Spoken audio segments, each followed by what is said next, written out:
how you took me to church right from when I was born. I was baptized. I went to Sunday school. But there's a deeper, but you didn't understand. I mean, he didn't want me to go off the cliff and say I'm not going to school anymore, because he's a Christian boy, very cerebral.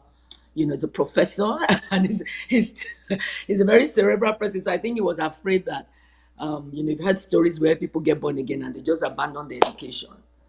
So he was wondering what led you to it. And I was like, I found something. I found someone. It's a relationship, not a religion. So I don't know, maybe he gave me religion, but I don't know. I found a relationship, and I feel that through that relationship as Christians, no matter what your career is or your profession, I was studying architecture at the time, you are to express that love. Jesus also said in Matthew 5:16, he said, you are the light of the world. Though he's the light of the world, and he walked the face of this earth, but I call you light. You are the light of the world. A city set on the hill cannot be hidden. Let men glorify my Father through you. Let them see your good works and glorify my Father. So there's God in heaven, the Father. Jesus came to show us that love. He returned back after his assignment was complete. He gave us the Holy Spirit. I said, continue. So I feel that I'm to continue to show that love. Christians, guys, we are to show that love. I know I fall short sometimes. I'm not, that perfect example of that love. But I try, leaning on his grace. So don't say, oh, it's only Nikki Adeyemi, a voice of love. No, we are all that voice. We're his hands, we're his feet. We are light also. So I feel like as a Christian, wherever you show up, just know that light has shown up. See yourself as a ball of light. This ball of love, fire. Don't say, oh, but I still have this pain in my life. I still have this trauma. Or my parents didn't love me accurately. Then be that accurate love then. Don't look at the shortcomings. Because if I was to look at my shortcomings, I shouldn't accept that title, Voice of Love to Nations. I shouldn't even accept it. But that is what we are called. We are love. While we're still grasping that we are made in the image of God, and we don't wait till we're that perfect love before we begin to step out. I think that's where many people miss it and feel like, me, no, I don't qualify. If God says preach about wealth or preach about being wealthy, like my husband does, he started preaching about it before he had anything in his pockets. Honestly, I don't even need to go down that road, because I met the guy with nothing, like literally nothing much. You get what I mean? But that confidence that this is my assignment and I'm going to preach it whether I look like it or not. But many people are waiting to look like it before they preach it. And I'm saying, because God has said to us that we have received his love and we are to preach it and show it, even when we fall short. I say, Lord, I fell short. Oh my God, I shouted at that lady. Oh my God, I gave that bad word, a swear word. I said, oh God, no, forgive me. And he says, well, get up. I've forgiven you. Keep going, keep going. Don't waste time. Don't stay this beating yourself down. It's almost like, all right, get up. Like he said to the woman who was caught in adultery. He said, okay. Jesus said, sin no more. I don't condemn you. Sin no more. Go your way. Boom, that's it. On to the next. But no, we as believers, we will stay there stewing in that condemnation. And the devil loves that, because it's like, yes, she falls short. Can't you see that look at yourself. Are you really love, or you are preaching love? Do you really have money, or you are telling people? And then you stew in that, and God is like, my God, you are wasting time. Get on and be on your way. You are way, because you're still going to preach it. You're still going to go to the bank. You're still going to go to your restaurant. You're still going to sell your clothes online. You're still going to have to do it. So when you stay 3 days stewing in the condemnation, or whether you spend 1 hour doing that, or 3 minutes doing that, or 3 years, you're still going to have to do your work and be about your Father's business, and make money, or whether you're making money or not, you're still going to have to be. The only regret is that, why did I beat myself down for 3 years? Or for 3 hours, or for 3 days, when I could have only done that for 3 minutes and hear my Father saying, okay, I've forgiven you. That's okay. Move on. Wow. So that's how I live my life. And I think that's how I want us to be as Christians. Thank I, you. I believe that you've addressed this, but I kind of want to bring it up again. What do you say to someone? Okay. Someone right now, maybe they were abused, they've suffered through a lot of hurts. Who knows? Mm, Maybe abused in relationships, abused by parents, and all kinds of stuff. And mm, even to the point where they themselves they don't feel like anybody loves them, and maybe even thinking God doesn't love them. Now, at one point, they give their life to Christ. How do you mm, help such a person to now become a voice of love on their job, mm. around their home, in their family, in Yeah, their neighborhood, and all yeah, that stuff? Like, yeah, they are yeah, looking for love and maybe still hurting from something in the past, yeah, but then now they should yeah. be a voice of love. And that What do you say to happens. someone like that? Yeah.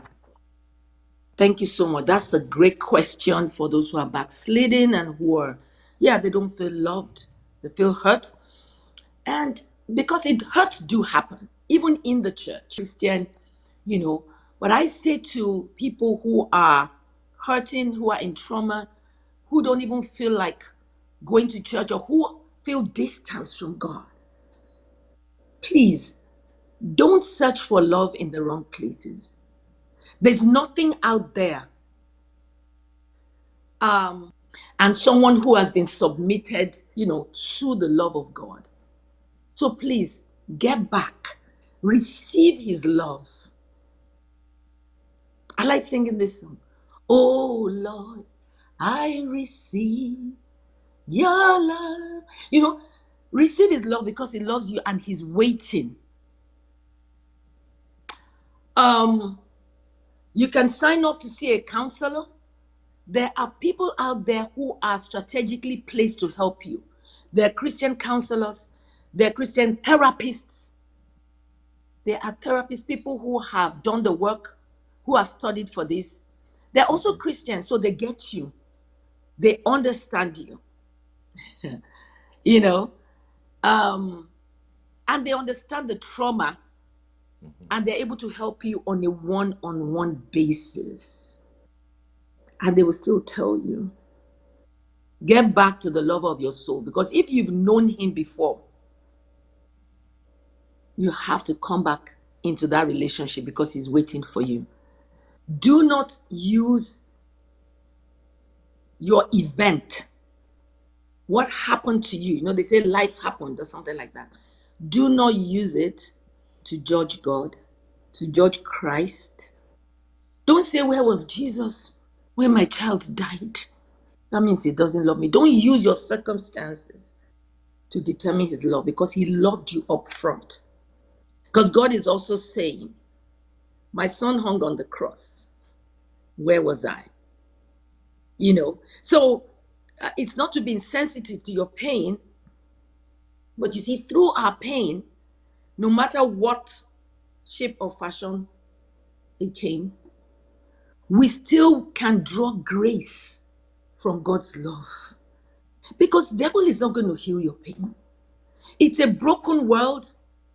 It's someone is driving carefully on the street, a drunk driver comes, or someone who is wicked, or someone who has mental health problems loses control of the steering and hits this very careful driver. You tend to say, with all my carefulness on the road, but someone else is not being careful. So accidents happen, life happens. But what do you do when life throws you lemons? They say you make lemonade, you make the best of it. You look at perspective. You look at the fact that, okay, I'm alive. You may have lost a leg, but you're like, okay, I lost a leg, but I'm alive. Praise God. We move. We move on. It has to always be about perspective.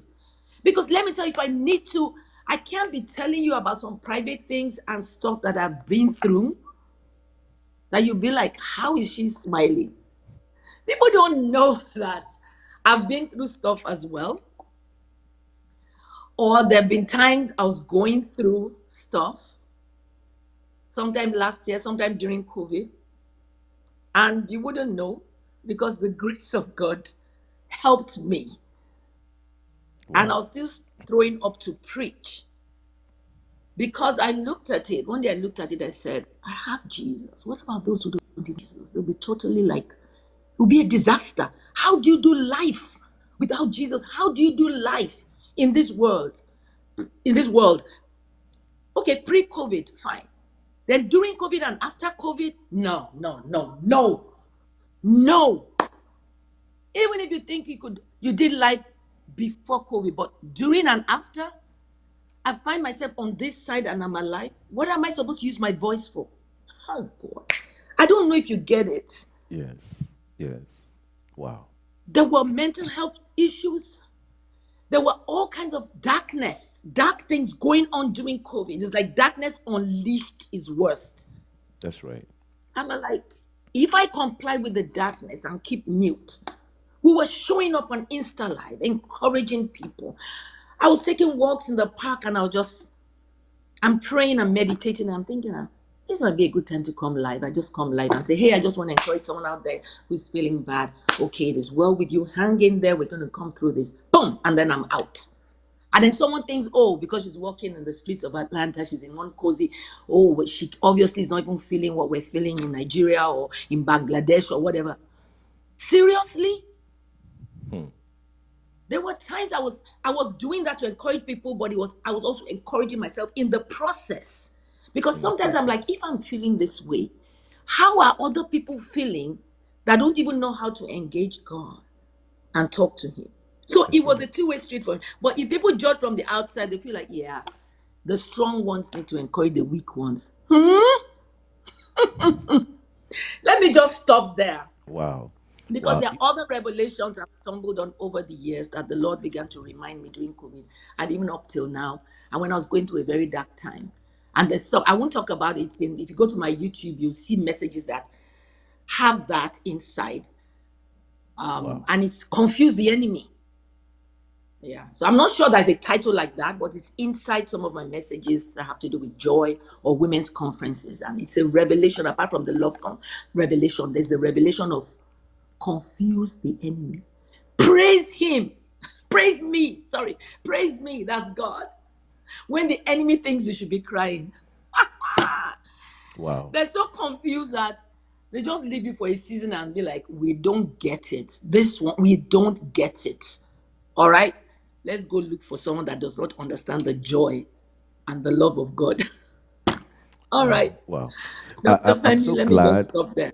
I'm actually glad that Let you me just shared stop there. what you just shared just now, because sometimes people have this feeling like, you know what, you got it made and everything is rosy. And, hey, you're up there and, you're leaders, right? You and your husband, you're Yeah. leaders of a large congregation. So, what could possibly be wrong in your life, But it's good that you shared that.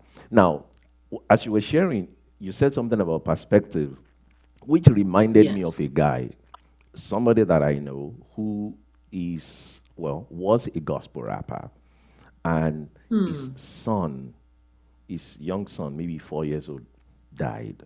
The son was in the hospital, and he was praying, God, please don't let him die. He died. And this guy just felt, you know what, God, you failed me. And you know what? He went to the opposite side. He started singing, oh my God, started singing some really bad songs and stuff. And of course, it's easy for people to just judge him and stuff. But the reality is that he went through something really tragic, and he just couldn't fathom how God could be there watching this happen to him, and he just lost it. Now, you're a voice of healing as well. And you talked about perspective. So, someone going through something right now, they've been through something. Maybe they thought God will help reverse this. Maybe God that Yeah. they can still receive the love of God, or still believe that God still loves them in spite of. Yeah. Okay. So, first of all, so if you're a believer, let your life be rooted in the love of God. I don't know how to put it. Come to this understanding that God and I are one. I'm in a relationship with Him, and no matter what, I'm going to continue to serve Him. And for every test, that there will be a testimony. The testimony may not come packaged the way we want it, but God will still take the glory. Now, for that rapper whose son died, of course, a lot of people must have come around, show him love, kindness, pray for him, and all that. But because God did not come through the way he expected, he got offended. Bible says, and blessed is he who is not offended in me. Sometimes these things happen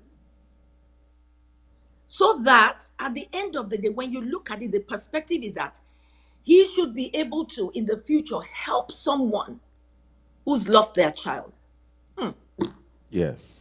My and God. be a greater light to them. So if someone in future that he knows or someone he doesn't know loses their child, should he come and say, that's how me too, I lost their child, or this God is trash, better face the devil? No. Or should he come and say, I was comforted, though my pain was deep, I was comforted by the love of God. You'll be okay. You will get through it. Look at me now. I don't know how to express this, but the fact that we have breath in our nostrils, we get to do life. I think we're not to feel entitled. We're supposed to feel privileged. I don't want to sound insensitive. The 4-year-old passed, died. What did the child do? The child didn't do anything. But do you know that he has the opportunity to be a blessing to people? So he could say in his heart, Lord, my child passed, but not me. There's a reason why I was not the one that passed, that died, and it was my child. Okay, I can do more for you. You can still give me more children.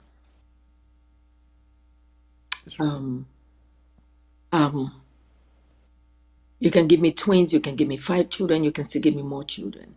Like, people are watching to see how you're handling your situation. And I'm not saying to pretend and not cry and say, I'm okay. No. Being real means let them see you shattered. Shattered, cry, everything. But after a while, let them see you get up and dust your feet. And someone is there saying, if he could get up,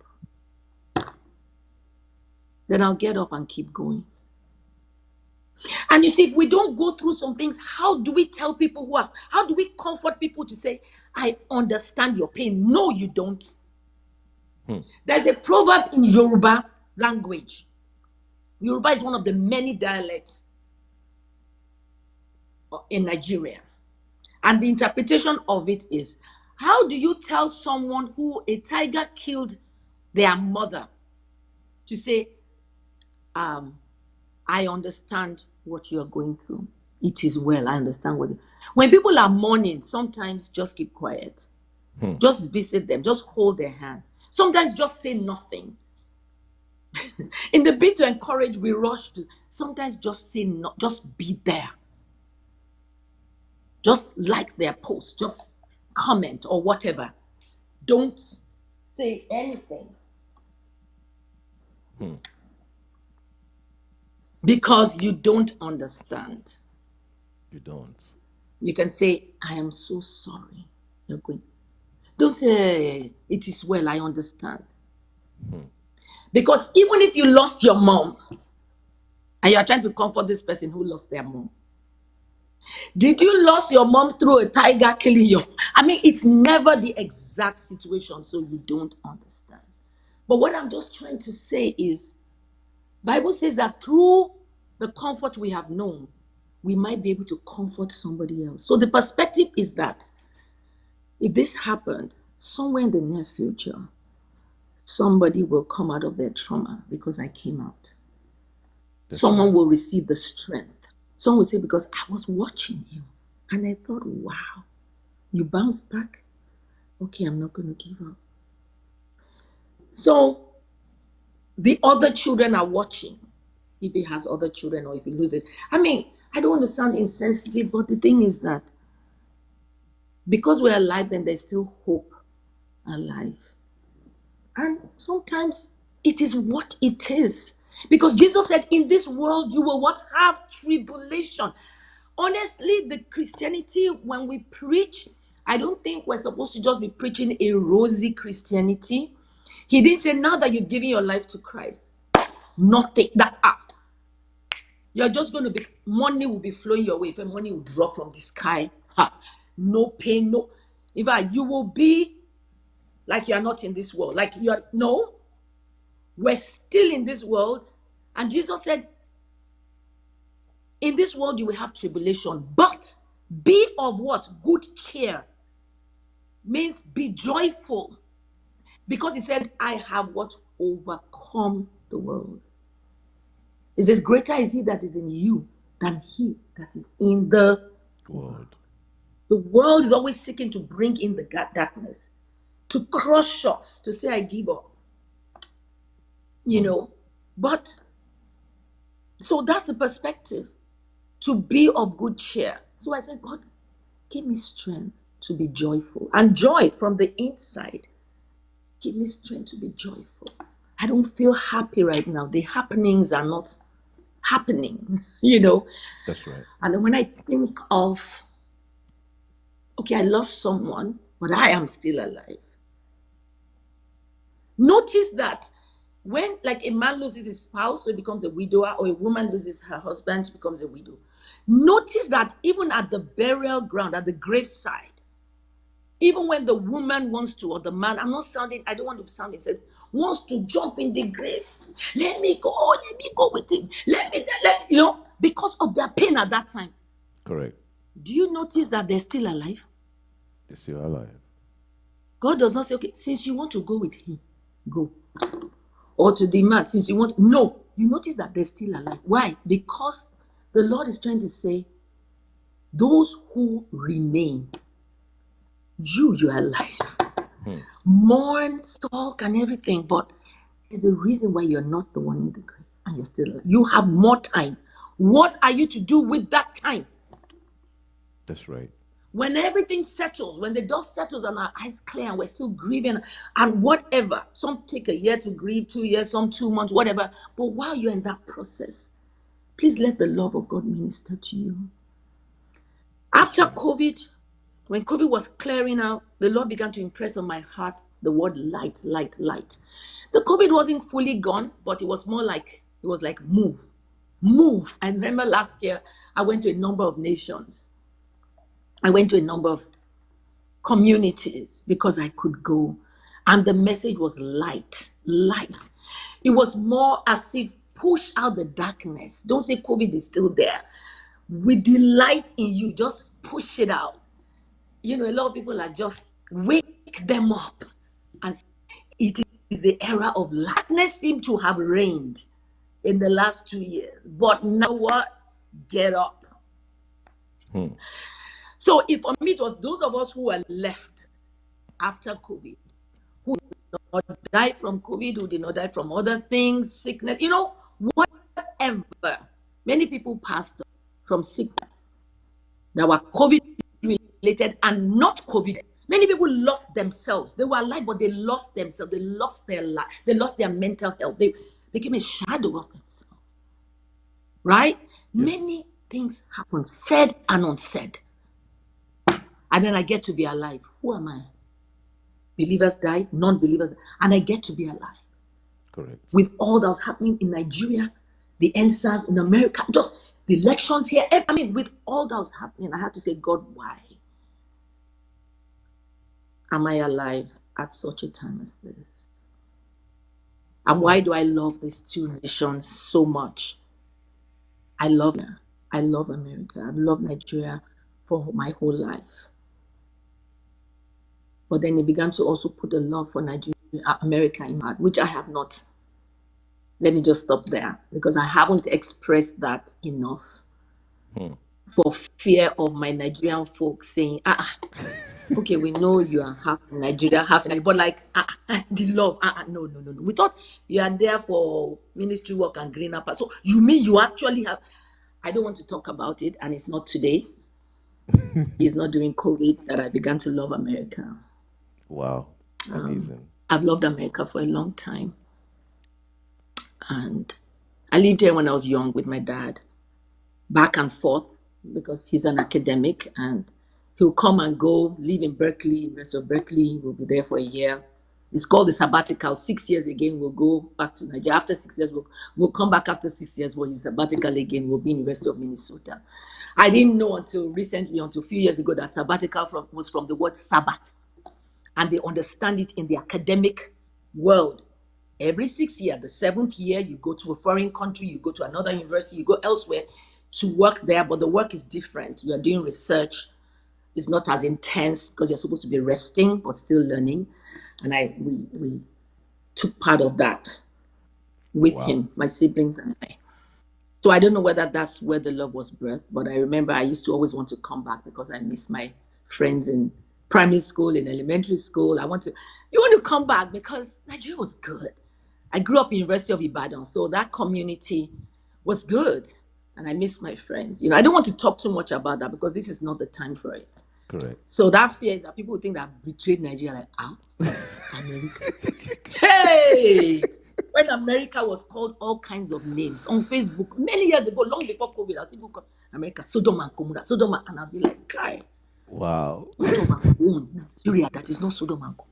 I'll just be thinking, what about our hidden sins? What about the deep corruption? What about other things? And all the Yes, occultism. you can be holier than thou, but I wouldn't say it out. I'm just like, wow. But the whole world now, I won't say leveler, COVID has leveled, I won't say, but the thing is that the world is groaning. The entire world now, from Ukraine to Sudan to Palestine, Israel.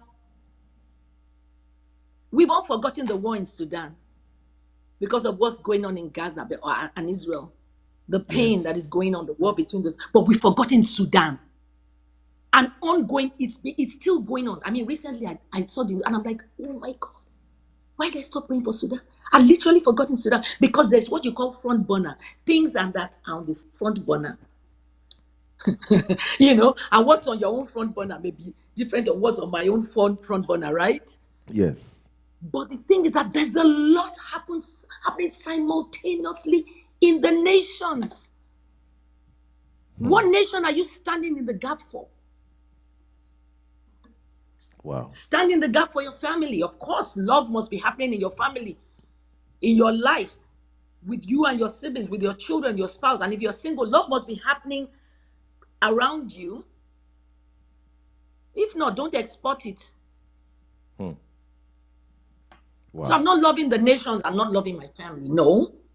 Together, we're loving the nations. I'm not, But, and if you're called to your street, only your street, the estate association in your street, show up for them there because you're like, I am light in this place. I am going for estate association meeting. We're going to talk about the power supply. So if you're in Nigeria or Ghana, we're talking about power supply. We're talking about security. Show up. Don't say I feel secure. Show up. Don't say God is my security. Show up. Correct. Let them be able to say, Dr. Femi is in this. He showed up for the meeting. We're good. We're good. Wow. Show up. Don't say it's not church, so I will not go. Show up because you are like Christians, saints. Just know what you carry. He said, the earth is the Lord and the fullness thereof. He said, ask of me the nations, and I will give you. Psalm 2 verse 8. For your what? Inheritance. You're asking for shoe and bag, and that's fine. That's a level. During COVID, we're not wearing shoes. We're not even carrying bags. All you needed was a top, and because everything was virtual. That's right. When that cleared out, we're like, yes, wear our shoes. Now we can go outside. We're indoors. That's correct. Ask of me the nations. What are you asking for? Ask for families. Ask for healing. Amen. So I pray that every traumatized person, everyone who has once been in the love of God, in community, a Christian, don't turn your back on God. You're still Christian, but just come back into fellowship, come back into relationship, you That's know, right. That's right. with Him. There's a couple of things I want to touch on. By the way, this issue of perspective, I don't know if you have a book on it, but I think you can write a book on it. So, or even Thank do a you. sermon or something like, just Yes. really giving people various perspectives, because I think perspective will heal many wounds. A Because lot. then there's a meaning, there's a purpose that people begin to understand that, oh, okay, this is Yeah. why I went through this. And you just said it. So I think a message on it will help. Now, you're also the Noted. founder of the Real Woman Foundation in Nigeria, which shelters Yeah. and trains trafficked and abused ladies, and the Love Home Orphanage. Can you tell us a little bit about your work in Nigeria? Okay, thank you. In 1997, yeah, as far back as 1997, that was exactly when I had this burden for girls on the streets, prostitutes. And, I'll see young girls by the road in Ikeja, Lagos. Daystar was just about 3 years old or so. No, 2 years. 95, yeah. And I just would feel so bad for them because I would, just look at it and then I was, I think, almost 30, thereabout. No, sorry, 28. I would look at this is someone's sister. This is someone, just thinking. And one day I got an idea that I could. Someone told me, I was talking about it, and someone told me about a brothel that was not far from us, where our young church was located. And I walked in there one afternoon. I didn't hold my Bible, nothing. Just wear a pair of jeans, casually dressed. I was curious and I prayed and I said, Lord, I want to go in and talk to somebody here today. Since this is a brothel, this is where they stay. Someone pointed out to me that some of those girls stay there. I just walked in there. And I remember we had two children then, my daughter, my son. They were quite young, under 3 years old. And I walked in and I stood in the hallway. If you're familiar with Lagos or even Nigeria, what you call face me, I face you Correct. apartments. So it's like a bungalow, just with a hallway or a corridor. And then you have small rooms opening into it. And at the very end, you have the kitchen and the bathrooms, the conveniences. So I came in to the hallway and I stood there and I was just looking for someone to talk to. And I saw one girl. She literally was going to go into her room and I just approached her. I said, hello, how are you? I just talked to her and I just said, hey, I'm looking for my sister. That was not true, but that was true in a sense. But that was the idea the Holy Spirit gave me, the creative idea. And she said, okay, um, is she tall like you? Is she fair? She did not even ask me what the name of my so-called sister was. Because I don't even know what name I would have lied about. She just said, okay, is she fair? Is she tall like you? She was trying to describe. I said, well, no, not too tall. I was just playing along with her. But very quickly, I found out that I would run out of things to say. And then I just switched the conversation and I just began to talk to her, like literally toasting her, like just hyping her and just saying, okay, I don't really have a sister here. Squeezed her face. But very quickly I said, hey, I came to talk to someone and you're that person. You're beautiful. What are you doing here? Squeezed her face at first, but I kept reaching out to her, about things she could do with her life, you know, um, and how she was more than this because I knew what they do. And so she leaned on the wall that was beside the door of her room, and I was standing in front of her and back in the hallway. So the hallway was at my back. And I just began to talk to her freely, like a friend. She couldn't have been more than maybe 19, something like that. And I was like 30, yes, years old. I was a youth as well. And I continued to talk to her. I had not even started like preaching. I was just trying to be her friend and advising her. Now, that day, a lady passed by as I was talking to her, and this lady just had a towel. Obviously, she was going to the bathroom, and she had a bucket in her hand. And as she passed by, I can never forget the words she said. She said, "Sandra, na born again." So this girl's name was Sandra. She was asking her, "Is that one of those born again people?" Sandra, na born again, and she slowed down as she was passing. And Sandra said, the girl I was talking to said, "No, na my sister." I can never forget because I remember how I felt. So relieved because this other lady, I don't know, I think she was ready to have my head. And she just curtsied and greeted me very well. This lady that was saying, "Sandra na born again," she looked like she was ready to bully me. And she just greeted me very nicely and moved on and went to the bathroom. And I said, "Sandra, thank you." Wow. Sandra let me into her room that day. I continued to talk to her and I led her to Christ, to the glory of God. I still feel goosebumps. I still feel goosebumps. I still feel goosebumps as I'm speaking to you now. Mase karande shaka. I thank God for that day because I gave action to the unction that I had felt for so long. I knew I couldn't just come down from the car and just talk to them in the red light district, going from home, from church, going home or going around Ikeja. And, they would usually come out at night. I knew that would be foolishness, right? Because for so long I'd had that burden. Isn't this someone? There are times I just thought, what's my business? What's my business? Have you been prostitute before? If I've been a prostitute before, I will tell you and I will own it with my chest. I will own it.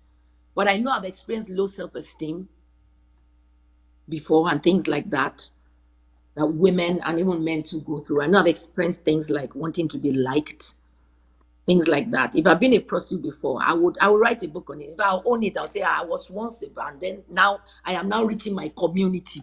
The story will be very sweet. It will be sweeter than now. Because some people may think that why has she done stuff like that? That's why she's reaching these girls. I used to talk a lot about the family in Daystar. Daystar was young then, but I used to talk about family, how men should have time for their wives, just the family unit. But with my burden for these girls, God brought me into their world to understand what the brokenness in the family unit does to children. I remember at that time, my mentor, Pastor Bimbo Dukoya, she's the person I met first. When my husband and I, got married and were doing ministry. He was already doing ministry in another branch of another church. So she was the first person I knew, and all that. And she used to preach single and married, and all that. And she would talk to singles, how they'll build their lives. But I then began to understand that, okay, I was coming into this marriage because people used to say, I'm a family preacher, marriage preacher. And over the years, even till now, not that I'm not owning it, I felt like, no, don't give me that label. Because I always feel that people like that have to be perfect in their marriages.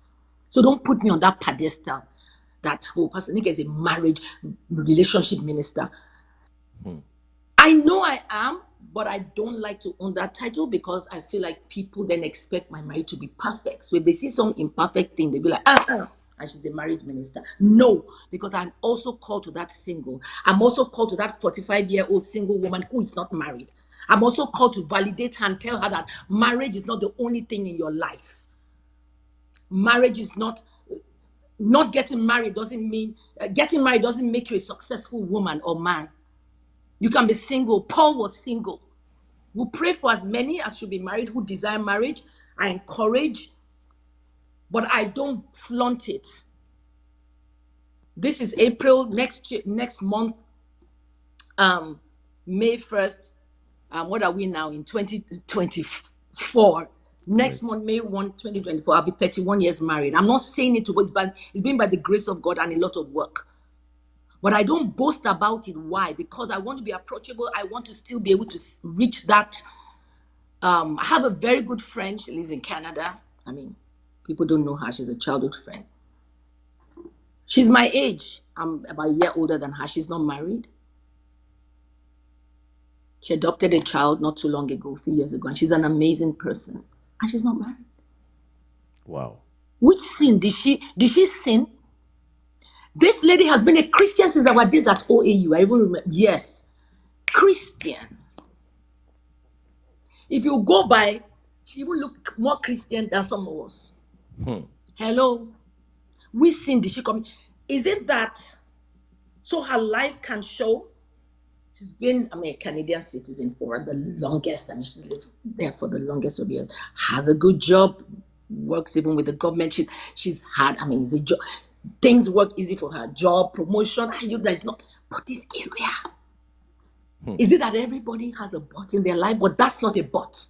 Because recently I was preaching at the Women Conference in Nigeria. Someone asked the question, what do you do if you are waiting for marriage and you're waiting for your... And I said,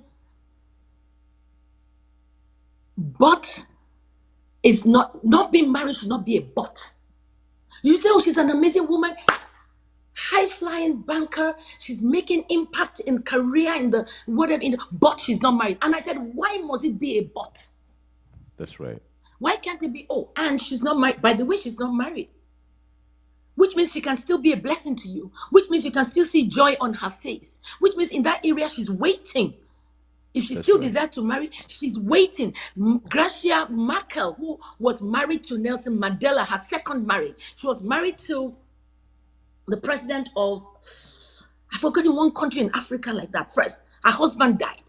And then she married Nelson Mandela, who became the president of South Africa, right? Yes. She was married to two presidents. She got married at 70-something. Her second marriage. Like, hello. Wow. Is there a timeline to this thing? So I understand that marriage is for companionship first, not just for procreation or to have children. You can adopt children because there are children without mothers and fathers, and they're waiting to be adopted. So the story is long, but that began my journey. In fact, about 2 years or so after that, sometime after that, my husband was preaching in church. My husband, who also is my pastor, and he's a great teacher, and he was teaching, and he always goes by themes. So this particular month, he said this month is evangelism. And he was saying there are 5 types of evangelism. There's this evangelism that, he knows all the names to give the word. So And then he said there's friendship evangelism. That's all I heard. And I said, wow, that's what I've been doing, and that's what I love. I didn't know there was a definition to it. Yes. And that's what I realized, that that's what I was doing. I was trying to befriend the unlovely and evangelize them through the act of friendship. So I believe that believers can go into bars, into brothels, if you have received the grace for it and you have received the strength. If you are not afraid that they will convert you, but you will want to convert them by the Holy Spirit. Because I don't feel like if I come to these people's community to talk to them, I am not afraid that what is on them will jump on me. I'm not afraid that what represents darkness will jump on my light. No, I am like, how? Like, how? How? But some are not that strong. Correct. And they've just come out of alcoholism and they're trying to be strong. And you now say they should go and preach in the bar. No, it's not for you. Don't go and preach in the bar. Do you get what I'm trying to say? I totally got it. Totally get There's it. some things that won't tempt me. So know yourself. So that's another thing. And that's why I also talk about esteem and self-love, because when God says love your neighbor as yourself, you have to love yourself as well. I'm like, Nick, know yourself. Know what your weaknesses are. Know what your temptations are. Like, That's do you right. understand? That's right. Know what, I'm not saying I'm perfect, but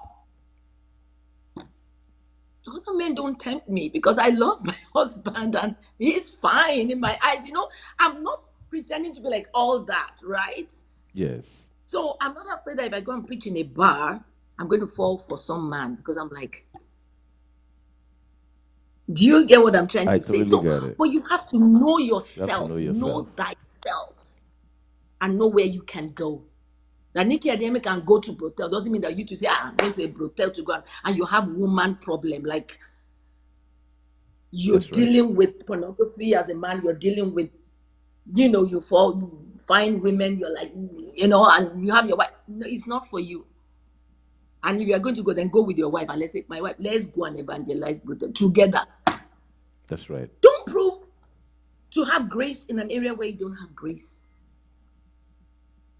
So that become, she got saved and I continued to go in there.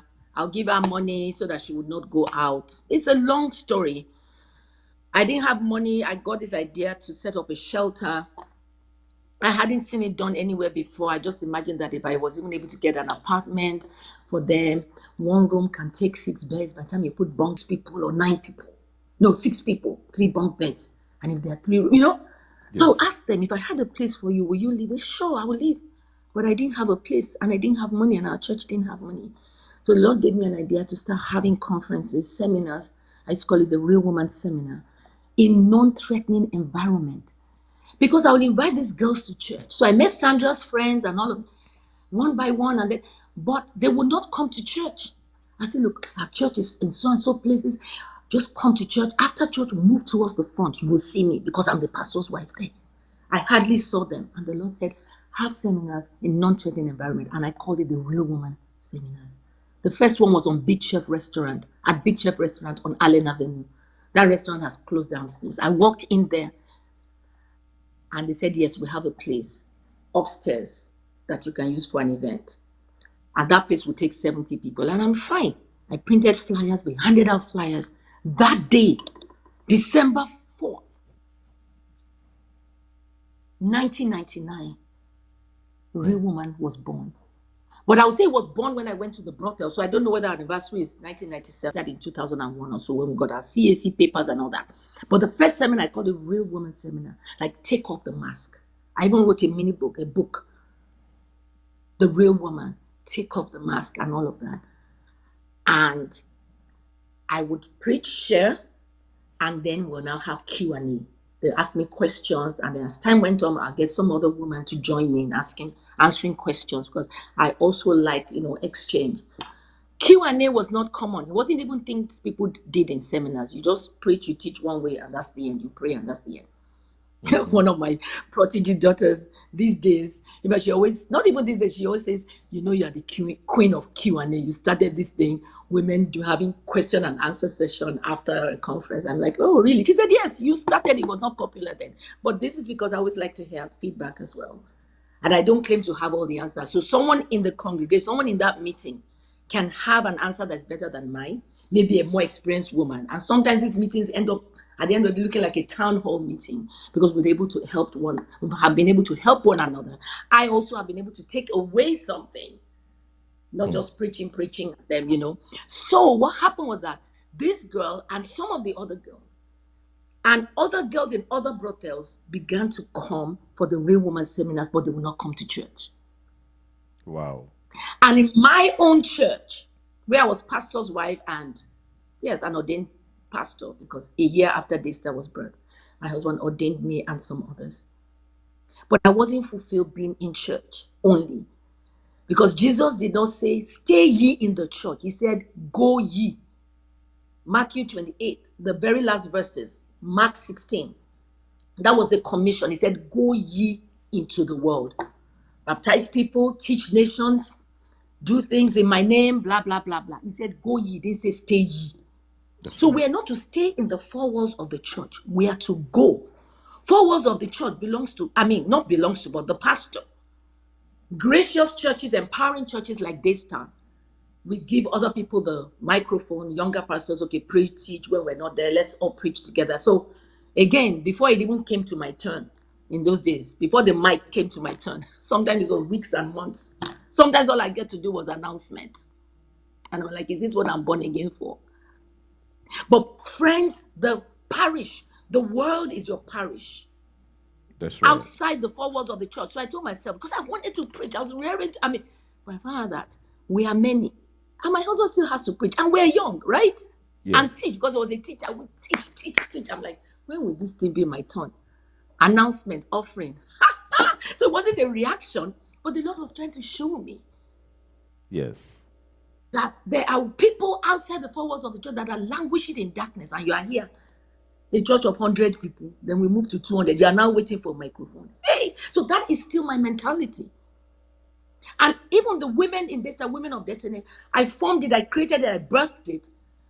The Sunday after this was, so if we did the inauguration of this Saturday, the next day, Sunday, which was the first day of church, I said, all women wait behind. We were very few. And I said, we'll be doing women's fellowship. So the women's fellowship is as there, a coordinator over. But I don't stay with that, because I told them, I said, let's reach people outside. They were looking at me.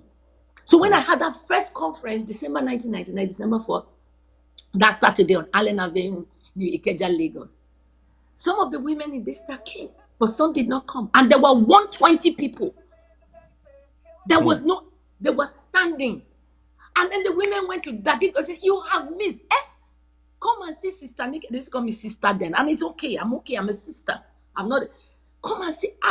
There was no space. You have missed. Those of you that did not come. And then on and on, the Real Woman conferences. Every month, then I moved it to every other month. So the women's meeting could hold, and I was doing both, until, and then in the UK, and then in Atlanta, and then sometimes I don't even run it at all, and because so many people are also running that. But about in 2022, no, sorry, 2002, the shelter was birthed, because I was able to now get a shelter, a beautiful 5-bedroom duplex in Magodo. Is still standing, and we're able to get a place. The rest is history. A few years after that, 2005, the orphanage was birthed, and it's behind. Just we're occupying about 4 buildings anyway together in Magodo, in the same location, doing different stuff. We would then go into vocational training for these girls. We were going to school. It's a very long story. Wow. Because I have people like Ruth. She still called me on my birthday with her baby, who is living in Canada now with her husband. She's married to a Jordanian who is Canadian. With her baby, she went to Covenant University. There's some of them that made first class from uni. Then they began to come, and they were to stay for 6 months, learn vocational trade and go. But some of them wanted to go to school. So then they stayed 4 years. They stayed 6 years. Because you don't leave someone halfway in their university education. And then the orphanage was birthed and is still running. And I have a high level set of staff who run the place. Fully functioning non-profit organization. Is not under Daystar, it's not registered under Daystar. It's my calling of compassion that birthed that. Yes. And it's my legacy, and I'll forever be grateful to God allowing me. So this love, then he now allows me to take it beyond the shores of Nigeria. So the home is running, we call it the Peace Villa, Real Woman Foundation, and then the Love Home Orphanage under that is also running. And then Real Woman Atlanta here, we're not doing as much, but still reaching people. So, friends, shine your light. Follow your heart. You don't have to move physically to somewhere. Thank God for, like we are, he's in New York, I'm in Atlanta here, and we're having this program on his TV. We are reaching the people that watch this. Those who will watch after will be more than those who even watched it in real time, That is my understanding of being Christian. Don't think it's so lofty, like, she has an orphanage. How? No, I've been given the grace for it. I use that friendliness to achieve that. So I don't know. So the rest is history, and things began to progress from there. I remember December of that year, that 97, I went in with a crate of soft drinks.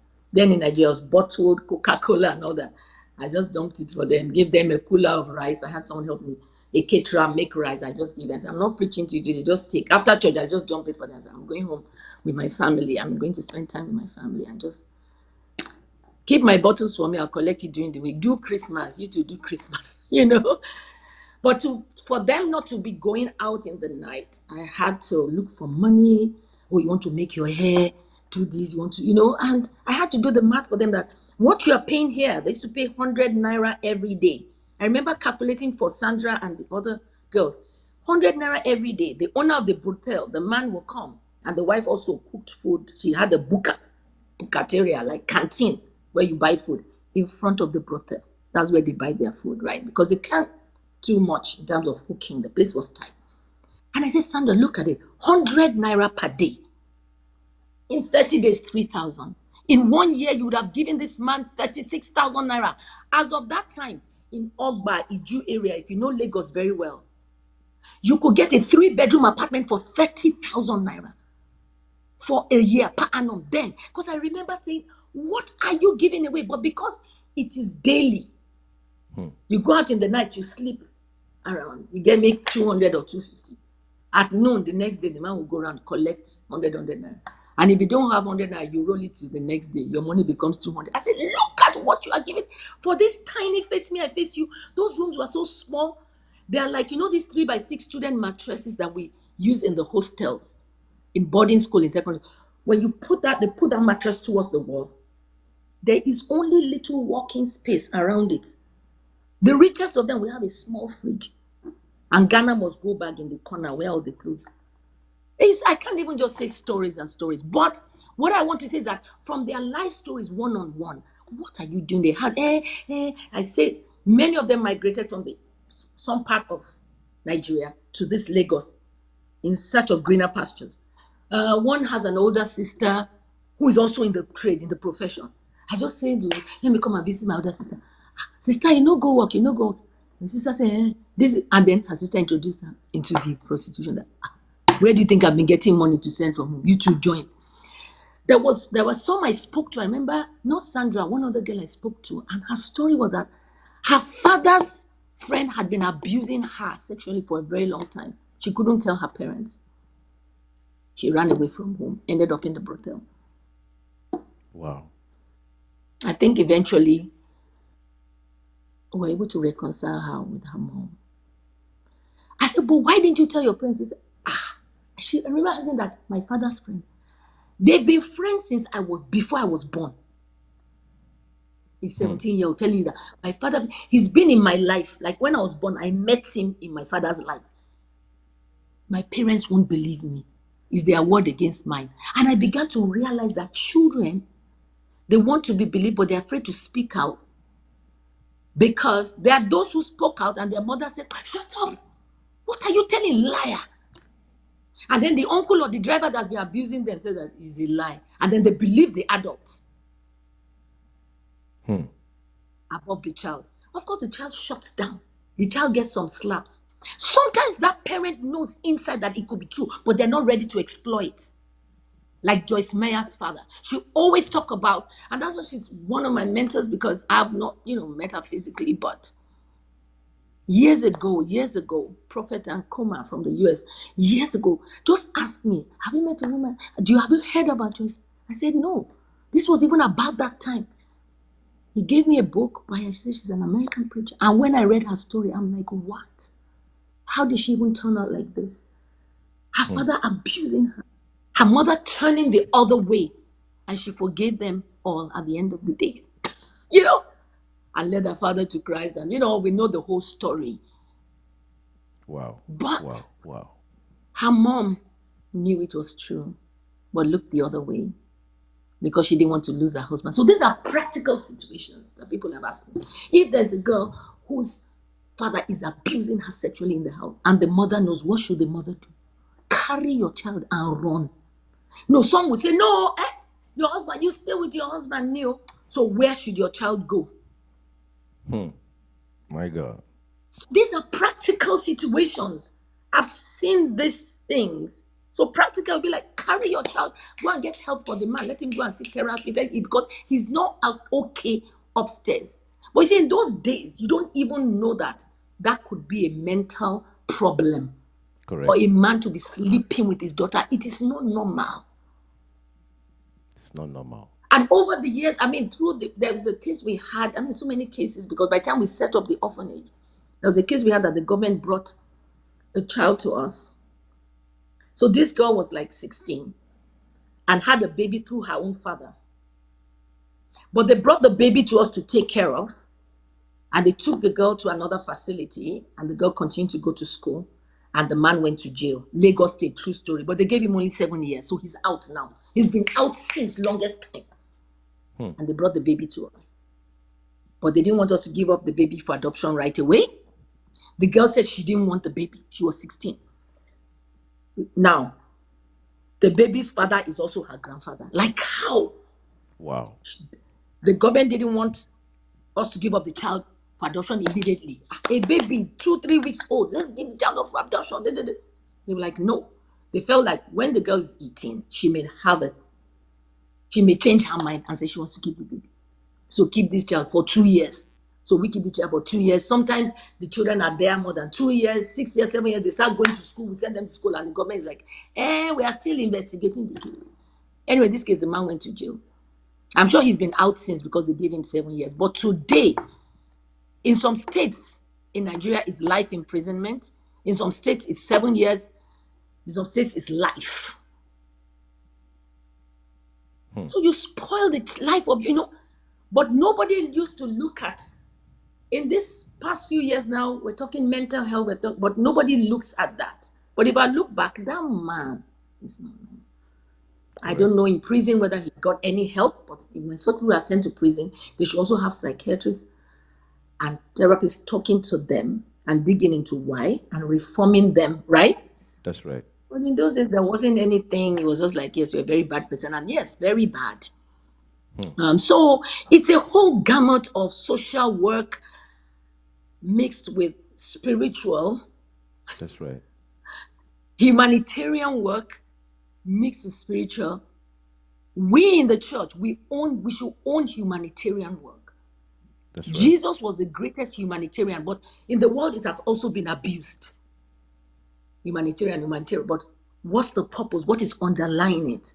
For me, it's the love of God and the calling. Right. And I can prove to you that Jesus was the greatest humanitarian. Why? When he preached to the 5,000, then he told his disciples, these people are hungry. Let's give them to food. The disciples are like, food? No. After all, we've been teaching since morning. Are you not tired? No. Where will it get it from? There's no food. Okay, this lad has 2 loaves and 2 fishes. And they preached the word to them, the word of life. He also gave them physical bread. He said, let them sit down, serve everybody. That was the humanitarian side of Christ when he walked the face of the earth. He did miracles, but he also touched children. He hugged them. He gave food. He fed. So let me just stop there before people will begin to ask me whether I am Republican or Democrat. Please don't even go into politics. I'm a child of God. I'm a child of light, dispensing light and love through the world. Please don't even, because we've messed up everywhere with these leanings, dividing. You must be on this side, So let's not even go there. That's but right. all I know is our God is a God of love. And in love, there's rebuke. There's the prophetic, where we say things by inspiration, where he shows us visions depending on your calling, where we give a hard word, where we're like John the Baptist, talking to Herod, you cannot do this. You cannot commit this sin. You cannot have your brother's wife. But we're also like Jesus, telling the prostitute, the lady caught in adultery. That's right. Preventing her from the rocks where they were going to stone her to death. And then they would tell them, people, that he's eating with sinners and he's condoning sin. That's right. But he's still the same one that forgave her, protected her, and said, look, go and change your ways. Amen. Well, we're going to have to do a part 2. We're going to have to do a part 2. There's much more. Our time is up. So we'll do a part 2. You're the one asking the questions. I have more questions don't just to ask ask. questions because So we're going to set up a part 2 and let everyone know. Wow. So can you just share with our audience, how can people get in touch with you? Thank you. Yeah, for those of us watching, follow me, please, on Instagram, Twitter, Male Instagram, and my handle is at Nike Adeyemi. That's just it. Just my name, at Nike Adeyemi. It has the blue tick, is verified. Um, on Facebook as well. My Facebook is linked to my Instagram. Um, on YouTube is Nike Adeyemi TV, just Nike Adeyemi channel, my name, Nike Adeyemi, or at Nike Adeyemi1. I'm there as well. Because I have conversations, I preach around the world. If you want to invite me, send an email to info@nikeadeyemi.com, or just go to my website, nikeadeyemi.com, or my link tree. On my website, you see where what events I'm having next. That's my own events. I coach a bit, one-on-one leaders, women especially. I have this retreat annually called Breathe. If you come to my Instagram page, you will see it there. Breathe with Nikki Adeyemi is always every end of October. We go somewhere, either Greece, this year is Mexico. It's high ticketed, but it's for leaders, women in ministry, women in leadership. You won't regret what you pay for it. You know, register if you feel you can afford it, if you feel it's for you. If you can't, and you know some woman who is a minister, she could be pastor's wife, she could be a woman in business, a woman leader that needs to rest and needs to be coached by me and needs to have that access. It's bespoke, we usually feel, but it's okay. It's a 4-day retreat. This year is happening in Cancun, Mexico, the last 4 days in October. There's that. They can sign up for that. And in Atlanta, August 3rd, I'm having a free conference for women. I used to have it every year, but I stopped during the COVID, but it's back this year. And just follow me, because every day there's something going out from my Instagram page. Every day or every other day. There's a short clip, encouragement, inspiration, that when it drops on your timeline or you come check my page, there would always be something.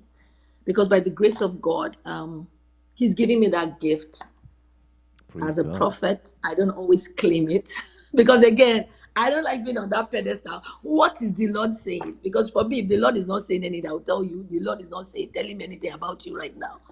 You know, I'm real, authentic, and, sometimes Amen. fun, sometimes serious. So just follow me on those.